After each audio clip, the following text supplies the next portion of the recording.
Friends, मैं आज आपको लामी की थ्योरम बताऊंगा, जिसमें जो है अगर मान लीजिए मेरे पास किसी प्लेन में तीन फोर्स हैं। एक फोर्स है P, दूसरा Q और तीसरा R।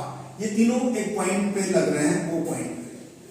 तो इसमें लामी की जो थ्योरम है, लामी की जो प्रमेय है, उसमें P अपॉन साइन एल्फा, जो एक P मेरा फोर्स नीचे को लग रहा है इस पॉइंट O पर, वो बटे इसके सामने का जो एंगल है साइन एल्फा बराबर Q बटे साइन बीटा। Q के सामने का जो एंगल है साइन बीटा है और R के सामने का एंगल है R अपॉन साइन गामा। ये होता है, ये तीनों बराबर होता है।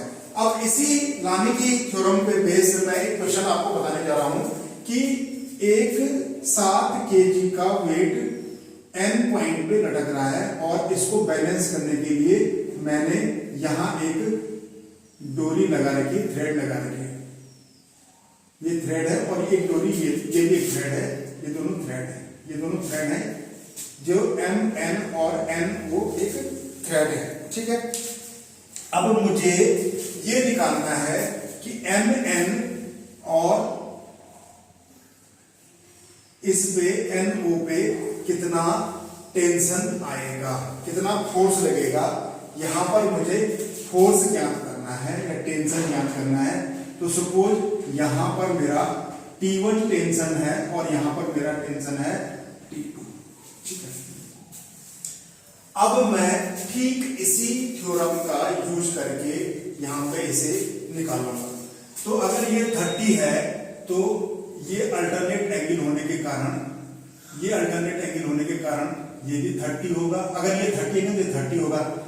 और अगर ये 30 है और ये सीधी, ये परपेंडिकुलर इसके साथ है तो ये 90 होगा साहब। तो अगर ये टोटल एंगल देखा जाए तो ये 120 होगा। ये 120 हो गया और ये 90 हो गया। तो मेरा ये वाला एंगल कितना होगा, ये देखने वाली बात है। तो सारे का सारा जो एंगल होगा ये होगा 360 माइनस 120 और माइनस 90। तो ये मेरा आ जाएगा 150 का एंगल। ये 150 का एंगल आ जाएगा। तो ये वाला एंगल हो जाएगा मेरा एक 150, ये एंगल आ गया। अब मैं इसे आगे कैसे सॉल्व करूंगा लामी की थ्योरम से, वो मैं आपको बताता हूं। देखिए अब मैं इसमें क्या करूंगा, ये टोटल अगर ये 7 kg है तो वेट हो जाएगा mg माने यदि मैं g बराबर, यहां पर मैं g बराबर 10 मीटर पर सेकंड स्क्वायर ले लेता हूं, 10 मीटर पर सेकंड स्क्वायर लूं तो मेरा ये mg बराबर 70 हो जाएगा। 7 गुणा 10 बराबर 70 न्यूटन हो गया। तो जो नीचे को फोर्स लग रहा है, जैसे यहां पे P लग रहा है तो P के बदले यहां पे 70 है, तो 70 बटे मेरा हो जाएगा साइन 150, ठीक है। अब साहब 70 बटे साइन 150 हो गया। अब इधर देखिए स्टूडेंट्स, ये वाला फोर्स है T1। अब T1 माने Q के सामने का एंगल है बीटा, तो यहां पर एंगल कितना है 90। तो ये हो गया मेरा T1 अपॉन 90 साइन 90।